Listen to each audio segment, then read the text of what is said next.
Good morning, ladies, gents and Pikachus. Hope you slept well and you're ready for something light, a little bit of fun stuff. We've really been cracking on with the old atheist versus theism arguments in the last week. There's been a lot of fuss and a lot of discussion. So let's just chill out. And I thought, let's do a little bit of a thought exercise. So, I used to be an atheist. I was an atheist for like 20 plus years. And it was fine. You know, I didn't feel like it wasn't good while I was doing it, and I learned a lot from it. So let's have a look at why atheism isn't so bad, because a lot of people continually accuse me of crapping on atheism, which I'm really not. So to start with, the thing that got me into atheism was I was drifting through life and I found that there was no overall purpose, like there was no direct meaning for anything. So I was like hopping from job to job, relationship to relationship, you know, like you probably can relate to that, how I didn't have like a preset pathway and I wasn't working towards anything. So it was like I'd build a little bit, then I'd fall away, I'd choose and do something else, or you know, I had different hobbies over the years, or I looked different, had different styles of music that I liked. Everything was constantly on the move. And in my head, this was like I had freedom. I can express myself however I want, and I can choose my identity every week if I like. But it wasn't very fulfilling, is where I'm going with this. So I don't know whether everyone else feels like this, but I felt like life in the West isn't fulfilling. Having a good job with money coming in and friends and going out drinking, and or I was arguing with my family, and my my romantic relationships didn't seem to last very long. But I thought that's normal, you know. I was like in my 20s. So I thought, I'll do atheism, it will give me some greater purpose. And it kind of did for a while.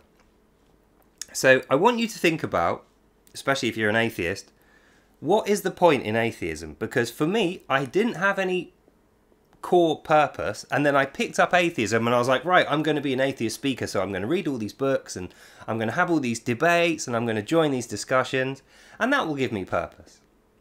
And I suppose to a certain extent, that's exactly what it did. But what I found is the purpose in atheism that I discovered after many years is atheism is an eliminator.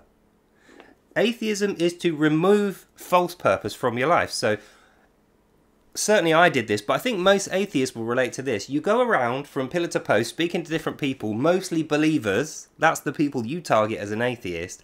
And your point is to convince the believer that their faith is false, that the purpose they find through their faith is actually false. Now, they're not going to like this because they like having a faith. They think it's good and moral and they think they're doing it for God. So for you to tell them, actually, you're deluded and brainwashed and everything you know is wrong and it's actually evil what you're doing and you should forget it and not have it, yes, you can say that you're removing a false purpose from them if it is indeed false what they're doing. So you've given them truth in a way because you've removed a lie from them in your head, and if you convince them in their head too. But you haven't actually revealed a true purpose to them. So even if you're right about their purpose being false, you've still taken something off them that they were enjoying. Now they've got no purpose. And you've got no purpose apart from taking that purpose off them if you're an atheist, have you? Because you don't believe in anything. You don't have a goal as such. It's not like you're working for the betterment of the world or you're trying to achieve peace across nations, or, you know, there's nothing like that in there. It's not even like self-improvement. You're not trying to better yourself. You are just trying to be knowledgeable in the ways of other people's beliefs so that you can say your beliefs are wrong. So the entire thing is a kind of negativity that you're trying to give to other people, but you're dressing it up as a positivity. You're dressing it up as, I'm giving you freedom. I'm giving you your mind back. I'm taking away this stupid limiting factor that you've just made up that's been indoctrinated onto you that is not real. You know, your religion and your God. I'm giving you the truth to take that away so you can be free. And it generally results in arguments because the religious person, like it or not, whether their faith is real or not, they can sense that they are about to lose something which is not only important to them, has value to them, but that they're going to need to replace. They're really going to miss that, you know. When they wake up the next day, then they're going to miss the ritual. They're going to miss the organised life that they had. They're going to miss the feeling of being part of something. And whereas, even if you're right, as an atheist, and you remove them from a false faith, let's serve the atheism point. The faith that you're removing from them is Levian Satanism, okay? So it is completely false and evil. Let's say you take it away from that person. You convince them that their faith in Satanism is false, which it is. They wake up in the morning. No praying to Satan. They got nothing to do. They go to get dressed. They don't wear the stuff that expresses Satanism, so they just wear plain clothes, you know, jeans and a t-shirt or whatever. Then they leave the house and it's like, right, who am I going to call? Who am I going to hang out with today? None of my Satanist people. So I'm on my own. So you have definitely removed something from them. While in the long term it might be good, immediately in the short term it's painful, you know. It's not a lot of fun to live like that. So I think for the purpose of atheism presenting itself in a more positive way, and this is what I actually started doing towards the end of my atheist career, is before you start talking about taking away people's faith, you have to present them the replacement first. And you have to say, right, this is the thing that's available to you. Once you let go of your false faith, you can have this. Then it's a more attractive prospect to them. Then the only problem you've got is choosing a true purpose to give them that they will accept, enjoy, and that will last the test of time. Because obviously if you just make one up and it's false, it's no better than the thing they've got, really. Okay, it isn't Satanism, so it's slightly better, but for them, individually, personally, it still isn't going to fulfill them. It's not going to make them feel content in their life. And that is where this is all going, is when someone picks up atheism, there is only one purpose for that, and it's because they are trying to push away discontentment. They are trying to push away this feeling that they don't have any power in the world, and that there is no focused, direct meaning, there's no purpose to their life. So obviously removing purpose from other people and then calling it fake is a purpose that they can strive towards. And it kind of is, like we went through. But the problem is with that is it's ongoing forever, because you cannot remove every single person on Earth's religion and release them back into the world of being, you know, mind-free, or whatever the hell they call it these days. That's never going to happen. You don't have enough time. Even if you devote your entire life to it, the best you can hope for is like tens of thousands of people. That's it. And let's say you accomplish that as an atheist. Let's say 500,000 people, right? Just to be ultra generous.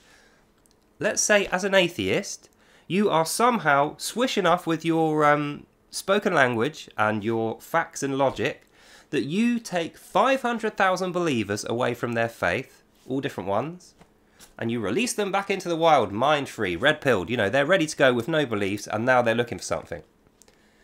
How does that add to your life? How does that give you something to feel accomplished about, to feel like content with? How does that advance your meaning, your actual unique purpose in life? It doesn't. So it doesn't matter whether you only do one guy, you know, you convince one person that Christianity is rubbish and he leaves it, or 500,000 people over your life. You convince everyone in all religions, 500,000 people, that their religion's wrong and they leave. Whether it's the 500,000 or whether it's just the one, you are not changed. Because you don't have a core belief. You have no core goal. So you're not going to feel contented with that.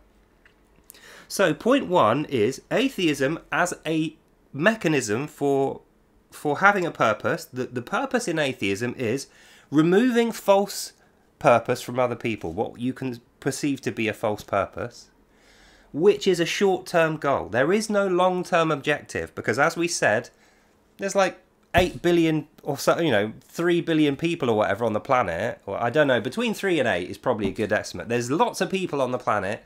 You're never going to remove all the faith from all the people. So that isn't your long-term goal, because you never get there. You never do it.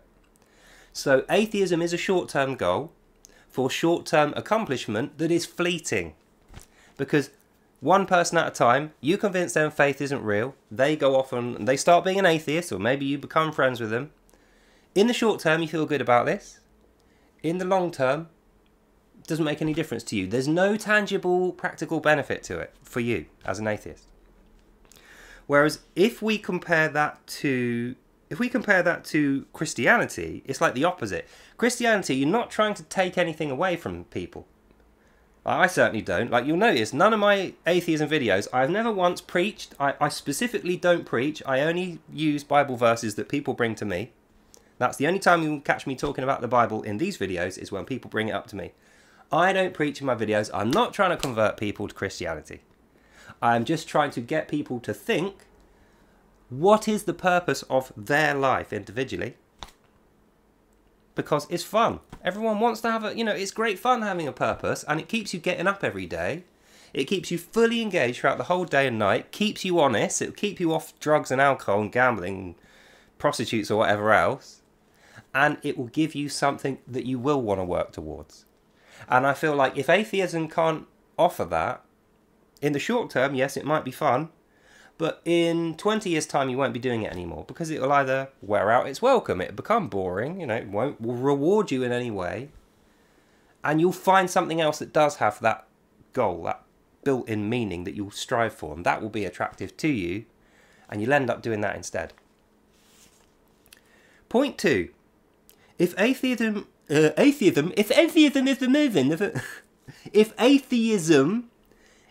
has the premise of removing false purpose, which, as we went through, it does, and faith has the goal of revealing a true purpose, which it does, that's why the two things don't seem to be compatible, but they are.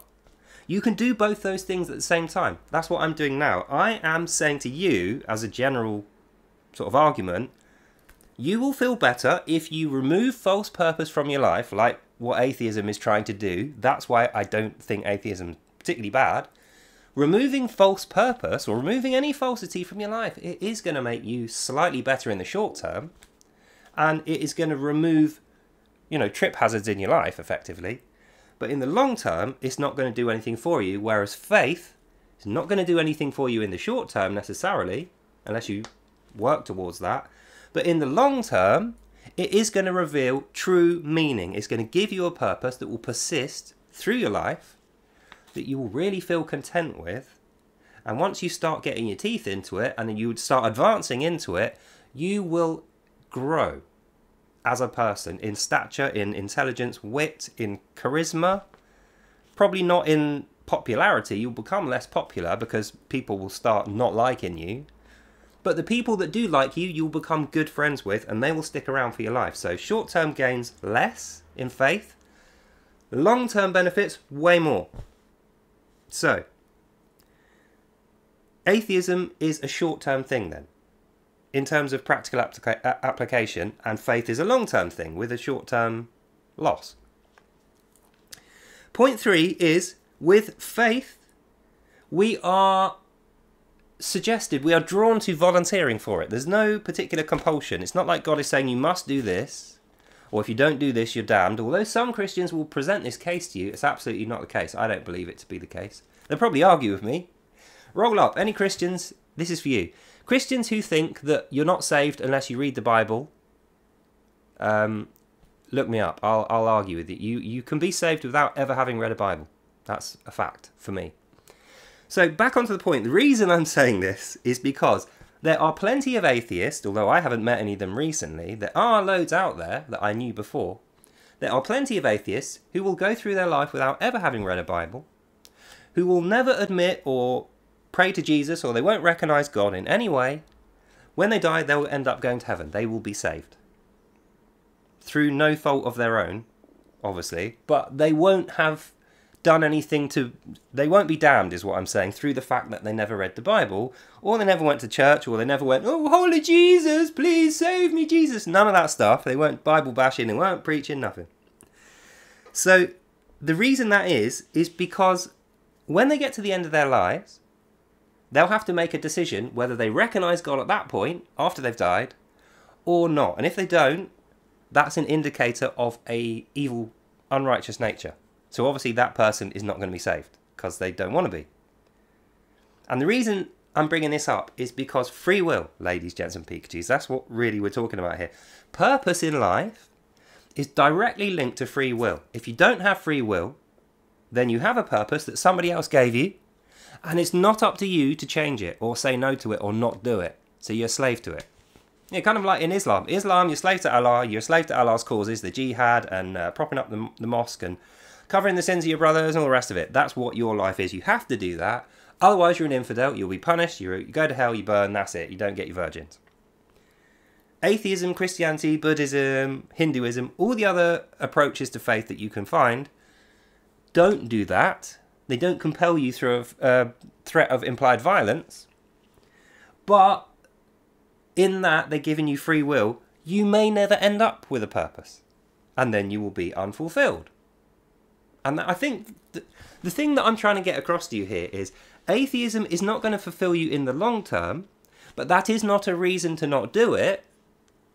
And it's not a reason why we should consider it to be bad.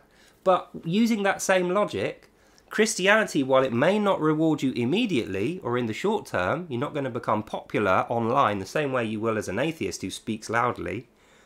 In the long term, there is a potential that you will volunteer for God's purposes, God's given purpose to us, and that will fulfill you in the long term. And even though you might become unpopular in the short term because people will go, oh, he's a crazy Christian now, or, you know, they'll discriminate against you, they'll persecute you. In the long term, those people won't be doing that anymore. They'll chop and change because it won't make them content to do that. You will keep doing yours because the contentment advances and gets bigger and better every time. So in a year, you'll feel better about it. In 10 years, you'll feel amazing about it. In 20 years, you'll be so super focused on it, it'll be amazing, and you'll be automatically doing it every day, right up until the point when you take your last breath. Which brings me up to point 4. When you take your last breath and you pass away, that is when it's going to become important to you whether you fulfilled your meaning, your purpose in life or not. Whether you just drifted about from job to job, relationship to relationship, picking and choosing different things every week.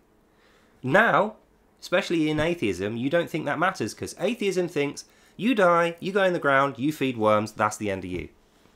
So it doesn't matter about accomplishment because you're not there to recognize it or benefit from it. And obviously, you may have had a good effect on society. You know, you may have taught millions of kids how to speak English and fish. You know, teach a man to fish and he will eat for a day. Teach a man to not fish and then he'll go to McDonald's or whatever the thing was, you know. It's, if you teach someone how to live and then you die, even though you're not there to see it, that benefit will survive past you. So it's a legacy that you have created. But unfortunately for atheists, they don't believe they'll benefit from that. They're dead, they're gone, done. Whereas in many faith paths, specifically Christianity, we do benefit from having righteous lives and having made a difference while we are alive. And that's part of the voluntary purpose that I'm talking about, that God sets out, that we can volunteer for. We're not forced into it. We're kind of encouraged if we do read the Bible and pray and all the rest of it, but there's no compulsion to do it. And even if we never even know it's there and never do it in our lives, we can still be saved at the end. So there's absolutely no benefit now in the short term to picking it up past inner achievement, feeling of contentment and having a joyful experience of life. That's the goal, is to generate that for everyone, and through doing that you will get it as well. You know, it's not hedonism is what I'm saying. Atheism is not hedonism either, but it kind of promotes that lifestyle because atheism is a tough job. If you're out preaching or proselytizing anti-faith all day, you're not going to have a great time. You're going to end up surrounding yourself with people who agree with you all of the time, echo chamber, because it's going to be less stressful than when you're working as an atheist and you're just having these massive arguments and you're coming up against really stubborn people a lot of the time who claim that they're going to be nice and polite to you, but will get frustrated invariably and they will bark and shout at you.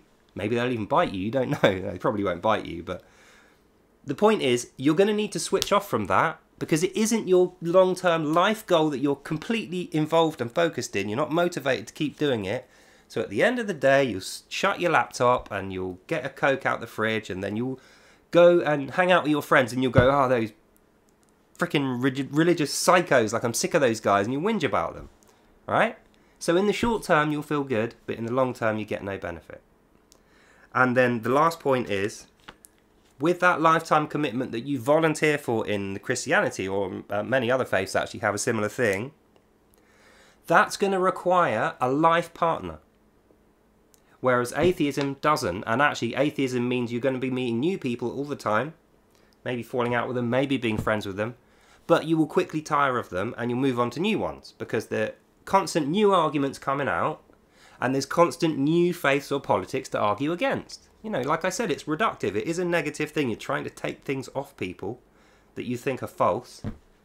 And unless you're offering them something alongside it that's going to replace what you took, they'll tire of you, you'll tire of them, then you'll move on. It's just natural. Watch atheists crap all over me for saying that, but that was my experience of it over my 20 years. So, you're never going to feel fully fulfilled doing atheism on its own, But if you can offer something on top of it, that's going to fulfill you. That's what you're offering. The thing that fulfills is the extra bit you need to find. You're going to be constantly progressing in atheism and learning new things and new techniques or new people to argue with. But there will be no advancement towards the long-term goal because you obviously don't have one. Whereas in faith, the long-term goal pretty much is the whole religion. Once you get, you understand the religion, the long-term goal, advancement towards that, pecking away at it every day until you get to the end of your life, that last breath, that is going to be your meaning. And since you know God has supplied it to you and you volunteered for it, you are ultra motivated the entire time to keep doing it. You'll never feel unsatisfied or unfulfilled with it if you're doing it properly, which you will be if you believe in it.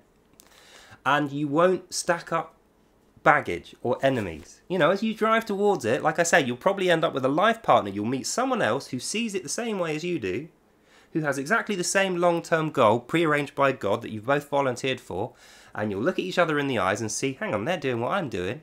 Let's converge, for use of a better word. So you'll end up doing that and you'll have a long-term relationship with that person.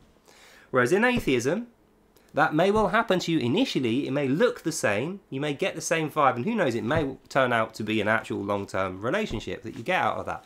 But in my experience, the people that you meet through atheism like that, because of the lack of a long-term goal and the constant chopping and changing and the short-term rewarding system that it offers, you will grow in separate directions because of the freedom that you are prizing, this never being attached to an overarching politic or religion or goal, and you will end up facing in opposite directions. When that happens, you start creeping apart from each other, and before you know it, you don't have a relationship, you'll leave, she'll leave, or he'll leave, and you're back to square one, and then you're back in the atheism pool again, looking for new people. So, in conclusion, comparing the two things, atheism versus faith, specifically Christianity.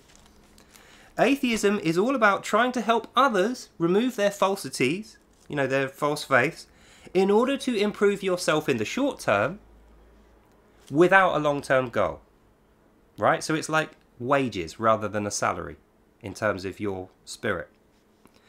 How it rewards you is you reward yourself with sporadic hedonistic pleasures, like after you finish and you shut your laptop, you'll go and have a beer, or you'll sniff a line of coke, or you'll watch some cool shows with a friend, and you'll have a few spliffs, or whatever. You go and see prostitutes, or you play computer games. You'll do something short-term, because that was short-term, then it finished, now you switched off, now you're in your own time, short-term pleasure. Hedonistic short-term pleasure, sporadic pleasure. And the reason why this is going to fulfill you, but not in the long term, is because it will give you a short-term feeling of achievement. You'll feel, well, this is good, this is great, spliffs and friends, and I'm so cool, I'm popular. But it will be fleeting as you start to age. That will become less and less attractive to you, and therefore the rewarding feeling that you are currently getting from it is gonna come down and down, and in the end you'll just be like, this sucks, why am I bloody well doing this, it's boring and I hate it, and you'll be put off. Whereas with the faith approach, you are trying to improve yourself. Primarily you're trying to improve you so that you can better the world for everyone through proxy. So it's the opposite approach. Atheism is you're trying to improve the world so it's better for you to live in. Christ is compelling you to improve yourself so that you are better for the world. And then if everyone does that, the world is better to live in, through everyone being like that. And if you're doing that, rather than getting these short-term rewards, switching off from it and go and have a beer with your mates and watch Netflix, you won't be doing that. You won't have time, which is why you'll be less popular. You will be working towards everyday consistent advancement and reward from God in here. Your spiritual reward will be obvious to you. Your heart will feel rewarded. You will become more confident. You will have skills that you never thought you would ever accomplish. Like with me, I used to be terribly shy. Like I could stand on stage and I could give a speech, or I could do a conversation with people, but one-to-one with like one person in a pub, I was really shy, or with one woman, I was terribly shy. I couldn't do it. When I came to Christ, that got solved for me through prayer and through reading the Bible and all the stuff that I never thought I'd be doing. And that was something I never ever thought I would accomplish, either in atheism or in any other way. In fact, I saw that as a kind of mini miracle that I now have accomplished that. So that's the reward you're going to get with faith that you're not going to get from atheism. That isn't a short-term thing. You have to work towards it. It's not like having a beer or a spliff where you just put it in your mouth and it's just done. You know, you have to work for it. But once you achieve that and it starts advancing, it's like a ball that is rolling down a hill. Once it starts picking up speed, nothing ain't going to stop that. You will be picking up speed towards your goal, and by the end of it, you will be flying so fast and with so much weight behind you, anything that gets in your way will crumble. Which is the opposite with atheism, where you stop yourself to go back to work almost. Like, admit it, atheist. Like, that's how it is. I used to be like that with atheism. I spend hours and hours on my laptop doing the whole atheism bit, convincing people that faith wasn't true, having all these big debates, convincing people that Christianity is nonsense, Buddhism nonsense, everything's nonsense, atheism's the way, science, facts, logic, all the rest of it. But it tired me out. It really did. Tired me out. And afterwards, I'd be like, oh, I need to go and have a spliff now. So I'd get my half-ounce bag of weed, and I would bugger off with whatever my girlfriend at the time was, and my mates, and we would blaze. And I switched off from it that way. But guess what? When I went back to atheism, no one knew I was doing that. I never used to admit that I was doing that, because it would have ruined my position. And that's why, in the short term, I could do that. I could get away with lying, effectively, about what my habits were, so that I could sell this glazed idea of an atheist who is, like, moral and good, doesn't do that kind of thing. But in the long term, I started to look like someone who was smoking far too often, and it was obvious on me, right? So I started to age quicker, I started to look like a smoker, whereas now, even though I'm aged, I'm like in my mid-40s now, because I managed to quit smoking, quit drugs, quit drinking, quit all those bad habits, now I'm sleeping better, eating better, you know, I have a healthy lifestyle and I'm happy with it. Even though I'm old, I look younger than I did 10 years ago when I started. So that's another bit of the long-term reward that you're not necessarily going to get out of atheism, because it just isn't modelled that way. Whereas if you are a faithful person, a worshipper of Christ, or if you have some religion that promotes that, over time that's what you're working towards, and you will get there, and you will be more confident, healthier, and you'll feel better about it. So, long-term thing of advancement, contentment and joy in your life. Being rewarded in the long term, so you're not looking for that hedonistic reward. You can always take it on if you want. Many people who are Christians do. Sneak off for a little spliff. I know you do it, guys. Or a little beer or whatever, or watching porn, whatever your thing is. I know you do it. That's fine. You can always say, oh, I'm so sorry, Lord, and you can get forgiveness for it. But the fact is, you know it makes you feel guilty. And the reason it makes you feel guilty is because while you're doing that, then going back to your preaching, you're a hypocrite. More than normal. Everyone's a bit of a hypocrite, but you'll be more of a hypocrite for doing that. Whereas if you are committed to the faith path and you quit all that stuff, so you throw away the long-term, you throw away the short-term reward, you don't want spliffs, beers, pornography, Netflix, any of that stuff, hanging out with mates you just met, just to pass the time. You sacrifice all that stuff for the voluntary goal that God has provided for you. And in the long term, it means when you are proselytizing or preaching, you know, the alternative to atheism that you're doing, you will be so much more driven and you will be determined and you will be sincere, because people will say, ha, I bet he goes off for a spliff or a beer, or he does his little hedonism thing in secret, and you'll be able to say, no, I definitely 100% do not. And I pride myself on not doing it because I am working towards a long-term advancement goal. And that's the reason why I have purpose in my life, because I'm not looking for today, tomorrow, the next day, day after day goal. I'm trying to get to my last breath, having lived an amazing, righteous life and done the best that I could ever do. Not just for myself, but I improved myself enough that everyone who met me had a benefit from knowing me in some way. I didn't steal, I didn't lie, I didn't adulterate, I didn't cheat on anyone, didn't murder, I was nice to my family. I treated all my brothers and sisters well, I treated everyone I met like a brother or sister. People who cursed me, I blessed them, and people who attacked me, I tried to give them salvation. If they told me to get fucked, I said, cool, okay, I will go, and then I just left. And in doing that, I generated a nice contentment about my own life, so I was no longer depressed, so I didn't need the smoking or the beer or the weed. And I had a long-term goal which other people who were living a healthy lifestyle with a long-term goal could spot on me, and suddenly I was attractive to them, and I started getting picked out by those people, which I am attracted to as well. So naturally I was drawn towards good long-term relationships and away from these hedonistic small short-term relationships with the immediate reward, you know, oh, that fit girl that I met who wants to do loads of coke and go clubbing, smoke spliff, whatever. No to that anymore, don't get that anymore.